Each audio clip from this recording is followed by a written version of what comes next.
A veces creemos conocer a nuestros vecinos. Sabemos a qué hora salen, a qué hora regresan, hasta sus rutinas más simples. Pero hay cosas que pasan tras las cortinas detrás de las ventanas que no deberíamos ver. Esta historia comienza con algo tan inocente como mirar hacia afuera y termina con alguien que ya no puede mirar sin sentir miedo. Esta es la historia de la mujer en la ventana. Después de un año viviendo fuera del país por motivos de trabajo, finalmente regresé a mi casa. El vecindario era el mismo de siempre, tranquilo, con los mismos árboles viejos y las mismas casas que parecían detener el tiempo. Mi vecina de enfrente era una señora amable, de esas que siempre saludan con una sonrisa y te regalan galletas en diciembre. Recuerdo que antes de irme solíamos charlar un rato por las tardes desde cada ventana como dos viejos amigos separados por la calle. Todo parecía igual. Hasta que una tarde, sin esperarlo, la volví a ver. Estaba parada frente a su ventana con las cortinas abiertas, mirando directamente hacia mi casa. Al principio me pareció normal, quizás coincidencia, pero al día siguiente a la misma hora, ahí estaba otra vez. No se movía, no barría, no tomaba té, no hablaba por teléfono. Solo estaba ahí, mirando hacia mi ventana. Durante días esa figura quieta se volvió parte de mi rutina: encender la luz, mirar de reojo y verla ahí, inmóvil, vigilante. No era una mirada de curiosidad, era una presencia.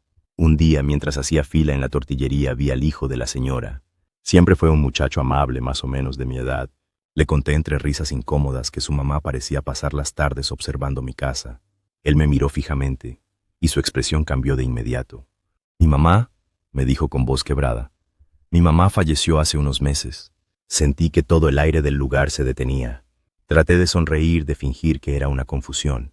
Pero no, yo sabía lo que había visto. Esa noche por primera vez cerré las cortinas. Pasaron los días. Intenté no pensar en eso. Pero cada vez que subía las escaleras, cada vez que pasaba por el pasillo, sentía su mirada. Una tarde decidí comprobarlo.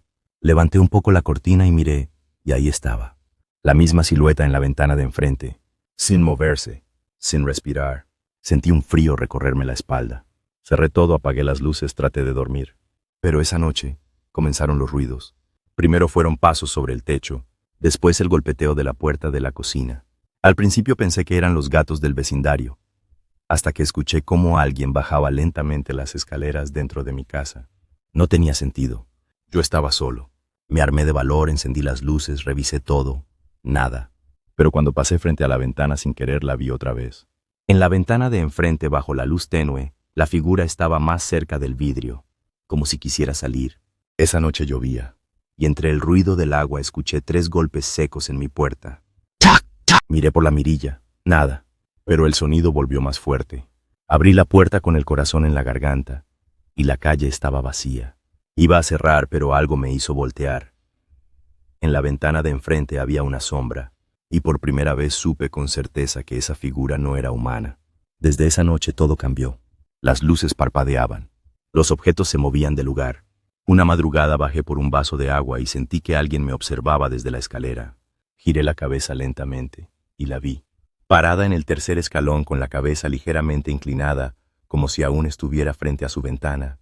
No podía ver su rostro, solo esa sombra con forma de mujer, inmóvil, respirando despacio. Corrí hacia la puerta, salí sin mirar atrás. Pero antes de subir al coche, cometí el error de voltear. En la ventana de mi casa, del lado interior, había una silueta observándome. No volví nunca más a esa casa. Pero a veces, cuando conduzco de noche por la ciudad, creo verla reflejada en los vidrios de los autos, en los escaparates o en la sombra de alguna ventana iluminada. Y siempre está mirando hacia mí. Si alguna vez sientes que alguien te observa, aunque jures estar solo, tal vez no estás tan solo como crees. Si esta historia te puso los nervios de punta, dale like, suscríbete y cuéntanos en los comentarios si alguna vez viste algo en una ventana que no debía estar ahí. Esto fue Ecos en las sombras, donde lo que ves podría no ser real,